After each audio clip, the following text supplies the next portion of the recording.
Belvédère.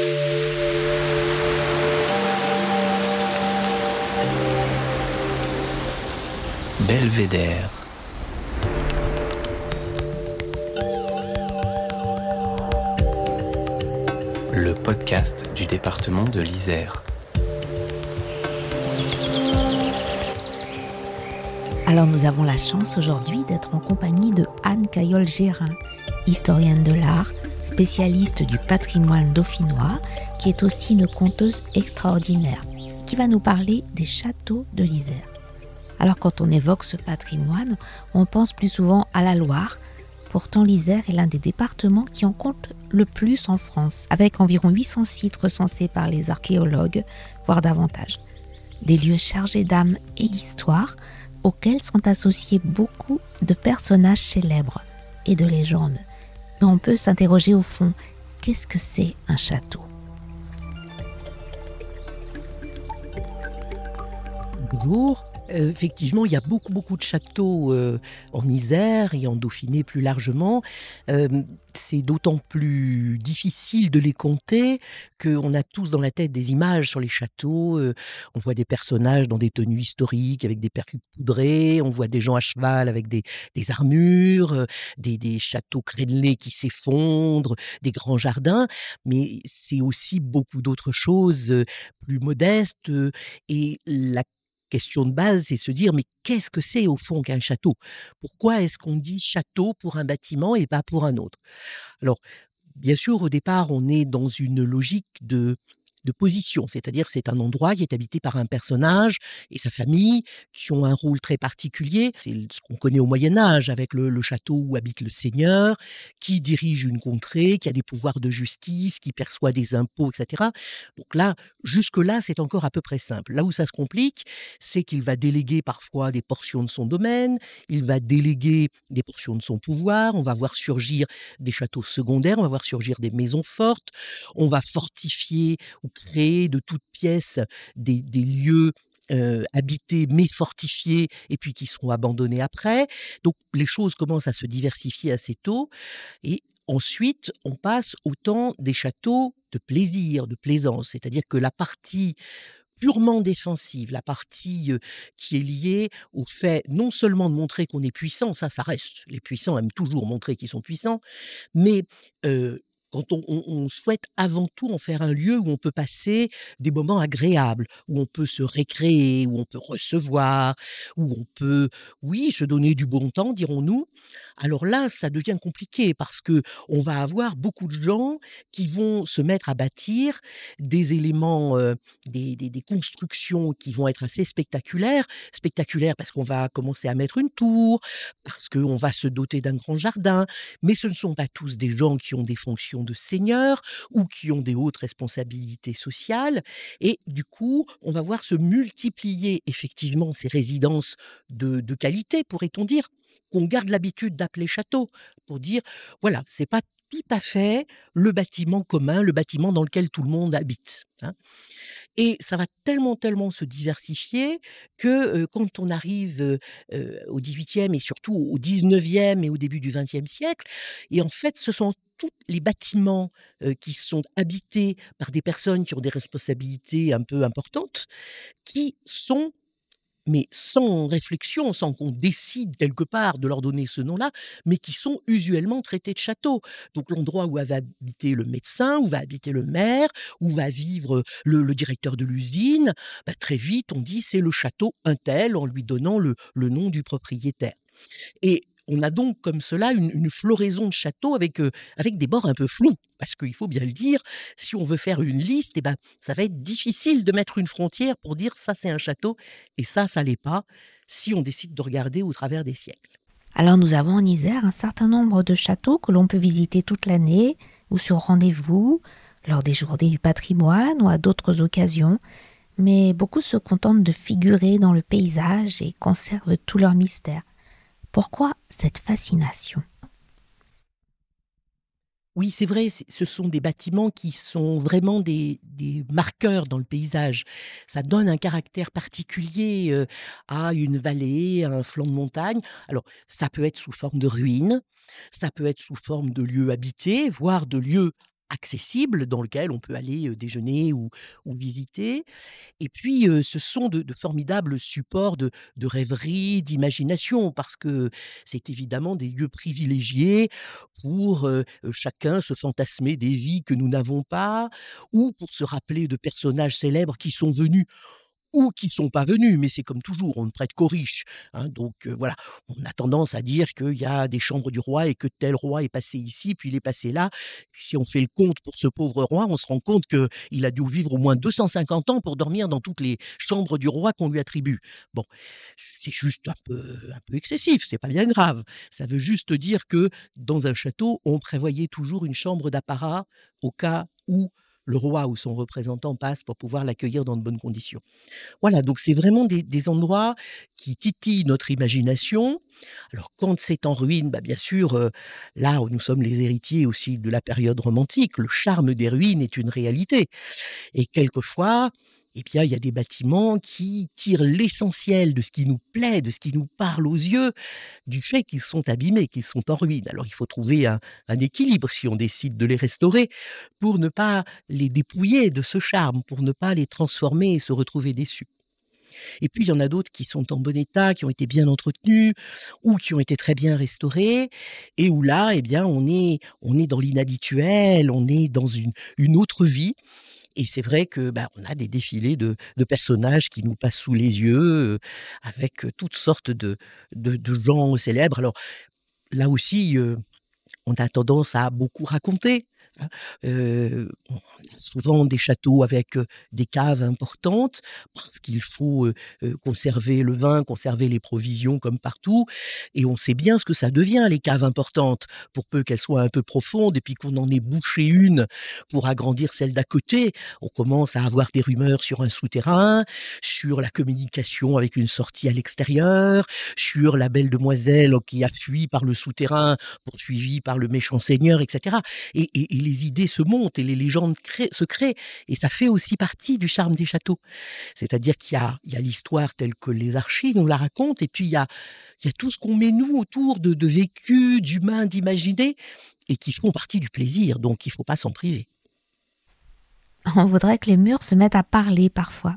Alors, vous savez, faire vivre les murs, c'est aussi être capable de parler non seulement des propriétaires, des maîtres qui ont vécu là, mais c'est aussi être capable de parler de tous les gens qui ont travaillé, qui ont passé leur vie là, tous ceux qui ont construit, qui ont décoré, qui sont revenus. Alors je pense à un personnage de jardinier fleuriste dans un grand château isérois au sud de Grenoble, qui était en même temps jardinier, donc qui s'occupait de tout l'entretien d'un très vaste domaine, plus de 100 hectares, mais il était aussi astronome.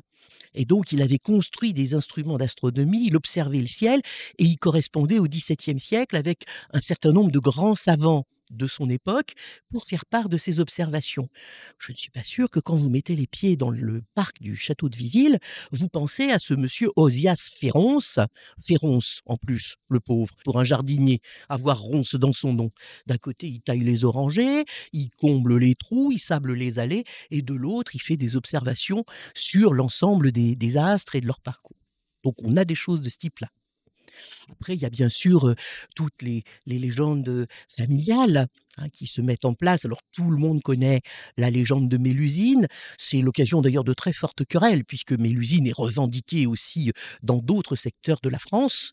Voilà, donc nous défendons évidemment vaillamment la Mélusine dauphinoise. Mélusine qui vit dans les grottes de Sassenage. Vous savez peut-être qu'on trouve encore aujourd'hui dans ces grottes, au fond du cours d'eau qui s'en échappe, de toutes petites pierres rondes extrêmement lisses qu'on appelle des orbitolines et qui étaient réputées pour soigner les maux de la vision. On se plaçait ces petites pierres sur les paupières et c'était censé vous guérir quand vous aviez des problèmes de vue. Et on disait que c'était les larmes de Mélusine qui s'étaient solidifiées en quelque sorte et qui étaient conservées là, puisque Mélusine était censée vivre là, ayant épousé un seigneur du château voisin, avec une condition expresse, Et là, je me permets de remarquer que on dit toujours que ce sont les femmes qui sont tellement curieuses qu'elles vont rompre leur serment. Rappelez-vous Barbe Bleue, hein, Barbe Bleue dont la vilainie est découverte par une de ces femmes qui a promis de ne pas rentrer dans la tour et qui rentre et qui voit les épouses précédentes assassinées. Donc on dit toujours que ce sont les femmes qui sont trop curieuses, mais en l'occurrence, là, c'est le seigneur de Sassenage qui est trop curieux. Il a fait une promesse à sa femme, ne pas la voir certains jours de la semaine, et en fait, un jour, il met l'œil à la serrure. Et qu'est-ce qu'il voit?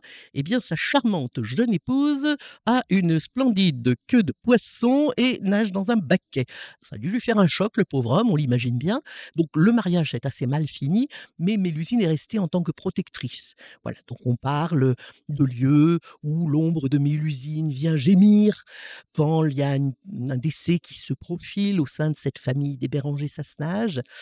Alors, il n'y a plus de descendants directs. La dernière marquise a cédé le château en 1973 à la Fondation de France, mais peut-être que des descendants indirects pourraient nous raconter qu'ils entendent de curieux gémissements quand ils ont un parent qui est malade. C'est possible, je ne les ai pas interrogés, mais je vous laisse le faire. Alors ce sera le prochain podcast, il va falloir mener l'enquête. Mais je repense à une autre histoire extraordinaire que vous m'avez déjà racontée, celle de la chambre de la serve. Alors parmi les histoires, je ne dirais pas amusantes, mais surprenantes qu'on peut raconter autour des châteaux, il y a par exemple la présence d'une jeune femme dont le corps s'est conservé longuement, bien plus que ne devrait le faire une jeune femme morte, et une jeune femme qui a été en quelque sorte conservée par l'amour. Je vous explique de quoi il retourne. Cette jeune femme était évidemment une modeste bergère, mais de très grande beauté. C'est très rare qu'on ait de très vilaines bergères ou des marchandes de poissons désagréables qui soient les héroïnes des contes. Là, nous avons une jeune bergère d'une grande beauté dont un jeune chasseur tombe amoureux. Évidemment, pour être chasseur, c'est un personnage important puisque le droit de chasse au Moyen-Âge est réservé aux nobles. Il tombe amoureux de cette jeune femme, il la voit, il la revoit, il lui propose de l'enlever, il ne peut pas l'épouser, lui explique-t-il, mais elle accepte par amour de se laisser enlever. Donc elle laisse juste sa cape et son sabot au bord du torrent, là-bas, dans une des grandes vallées de l'Oisans, et tout le monde se dit que la malheureuse s'est noyée et qu'on ne la reverra jamais. Et en fait, il l'a emmenée dans un de ses châteaux. Et ce prince, puisque c'est un prince, c'est un des dauphins souverains du Dauphiné avant que l'État de Dauphiné soit rattaché à la France, ce prince, donc, l'a enfermé volontairement, à l'insu de tout le monde, dans le soubassement d'une de ses résidences. Et il n'y a que lui qui sait qu'elle est là, il n'y a que lui qui lui apporte de la nourriture et de la boisson. Et voilà que la guerre entre le Dauphiné et la Savoie se rallume. Vous savez que nous avons eu de nombreux conflits avec nos voisins et amis savoyards. Et la guerre se rallumant, il est obligé de partir de toute urgence à destination du château de Ras. Le château de Ras domine Pommier-la-Placette d'un côté, Voiron de l'autre. Vous connaissez peut-être le nom de Saint-Julien de Ras. Et ce château de Ras est assiégé. Donc il s'y précipite, mais comme on est venu l'appeler de toute urgence, il n'a que le temps de se harnacher et il n'a pas le temps d'aller prévenir sa belle. Peu importe, dit-il, j'ai une bonne armure, tout ira bien. Sauf qu'arrive ce qu'il n'avait pas prévu, c'est qu'il est tué d'un carreau d'arbalète. Il meurt donc au siège du château de Saint-Julien-de-Ras, et personne ne sait que la pauvrette est là. Et la pauvrette attend. Et la pauvrette attend. Et la pauvrette finit par mourir de faim et de soif, et donc d'amour. Mais, dit-on, un jour où on a démuré une porte dans la résidence du dauphin Guiguit, on a découvert le corps de cette jeune femme très belle, intacte, qui était là, qui donnait l'impression de dormir, comme si l'amour de son dauphin l'avait préservé. Je ne l'ai pas rencontré, mais je vous laisse rêver à ce genre de destin. Tous ces personnages et les châteaux sont d'ailleurs des sources d'inspiration pour des écrivains. Je pense à Choderlos de Laclos pour les liaisons dangereuses, ou au Marquis de Sade peut-être. Effectivement, ça a pu inspirer beaucoup d'écrivains. Choderlos de Laclos, bien entendu, qui s'est inspiré de personnes vivantes qu'il a côtoyées quand il était en garnison à Grenoble. Je pense à Paulin de Barral, qui était un libertin notoire et qui a beaucoup fait pour inspirer son personnage principal. Le Marquis de Sade, pas trop, parce qu'en fait, il a été emprisonné, mais il a été emprisonné sur le territoire savoyard. donc au niveau de la Cluse de Chambéry, et il n'a pas vécu dans la région. Par contre, ça a nourri beaucoup de naissances de contes, de légendes autour d'un certain nombre de personnages. Je songe à Lesdiguières, par exemple, aussi, qui en a fait beaucoup l'objet.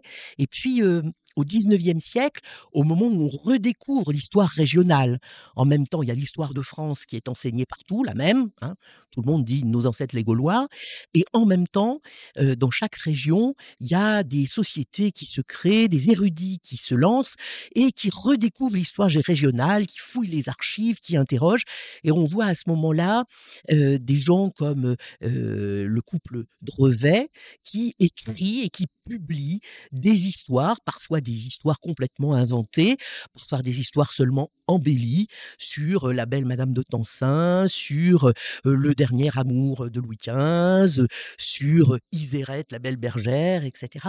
Et donc il y a en plus un renouvellement par cet intérêt pour l'histoire locale. Donc à vos plumes, vous pouvez réinventer des histoires autour des châteaux. Bon, on va compter sur vous, hein. Mais en tant qu'historienne, peut-être qu'il y a encore des choses à découvrir dans les greniers, les fonds de placard, ou même parfois dans les buissons. Je pense au châtel de Thèse qui a été découvert récemment par hasard par Anouk Clévier avec ses fresques médiévales sur Perceval le Gallois. C'est assez fabuleux quand même. Oui, bien sûr, vous faites très bien de citer le châtel de Thèse, c'est un bel exemple. C'est un bâtiment qui ne paye pas de mine à l'extérieur. Je ne suis pas sûre que tout le monde, en passant à côté au cours d'une randonnée, aurait dit « tiens, c'est un château ». Et le jour où Anouk Clévier est rentrée, où elle s'est aperçue qu'on voyait encore ces peintures médiévales sur la quasi-totalité de la surface des murs, mais c'est un moment magique. Et je suis persuadée qu'il y a beaucoup d'endroits où c'est encore le cas, parce que on avait l'habitude, en fait, de recouvrir les décors anciens par des décors nouveaux. Alors, quelquefois, il fallait faire des trous, hein, on piquetait, on faisait des petits trous d'accroche pour que la couche de plâtre nouvelle accroche bien, mais pas toujours. Et si on prend attention à ces bâtiments, c'est-à-dire quand on fait des travaux, si on ne décape pas tout dans l'idée de dire je vais montrer les pierres parce que ça fait ancien, mais qu'on est précautionneux, qu'on est respectueux du bâtiment, on a souvent de très belles surprises. Et on découvre des vestiges de décors. J'ai eu l'occasion de voir effectivement dans de très nombreux châteaux, notamment des éléments de décors muraux du XVIIe siècle, peut-être pas complets, hein, quelquefois avec des poules qui picorent au milieu, mais qui sont en place. Donc, je dirais, si on veut continuer à avoir des surprises, ça veut juste dire que ceux qui sont en charge de ces bâtiments prennent soin, s'ils font des transformations, qu'ils ne s'imaginent pas qu'il faut tout décaper pour montrer les pierres, par exemple, pour faire ancien. C'est pas vrai, ça a pratiquement jamais été le cas. Et au contraire, que l'on vérifie qu'il n'y ait pas de décor ancien avant d'enlever, que l'on se dise est-ce que je fais une porte ici ou une porte là? Ah tiens, il semble qu'il y avait une ancienne porte là, peut-être je pourrais la refaire à l'endroit où elle était plutôt que d'abîmer le mur. Et du coup, on conjugue à la fois le plaisir des visiteurs, le plaisir du propriétaire et la préservation du patrimoine. C'est quand même ce qu'on peut espérer de mieux. Il nous reste à vous demander quel est votre belvédère en Isère, le lieu qui vous inspire le plus ou le personnage. Alors, je ne vais pas faire pour le plaisir de la rime, mais n'empêche, ça rime. Mon belvédère, c'est Lesdiguières. Parce que Lesdiguières, c'est un sacré personnage, et pas que sympathique. C'est quelqu'un qui est à l'origine de beaucoup de constructions, de beaucoup de transformations qui ont marqué notre région et notre département. Il a complètement réaménagé ce qui était le logis du roi à Grenoble et que nous appelons l'ancien hôtel de ville, avec des décors qui ont été en partie découverts, mais certainement des choses qui restent à découvrir. Il a fait construire pour sa seconde femme, Étienne d'Entramy, à savoir le château de Vizille. Vous voyez à quel point ça peut être ironique de traiter ça de cabanon, surtout quand on sait qu'aujourd'hui, il ne nous reste que la moitié du château qu'il a fait construire. Donc, c'est vraiment un modèle important et c'est clairement sous son impulsion et à son exemple que beaucoup de châteaux ont été reconstruits ou créés durant le XVIIe siècle et c'est pour ça que nous avons beaucoup de châteaux de cette période en Isère. Eh bien, merci Anne pour ce beau voyage à travers les âges et cet héritage du passé qui continue de nous parler, de nous faire rêver. Belvédère. Belvédère, c'est fini pour aujourd'hui. Cet épisode a été réalisé par Véronique Granger. le podcast du département de l'Isère. Avec Annick Berlioz à la prise de son, le mixage est signé Émilie Vadel, Scadi & Co. La musique est de Denis Morin, Vague Imaginaire. Nous vous disons à bientôt.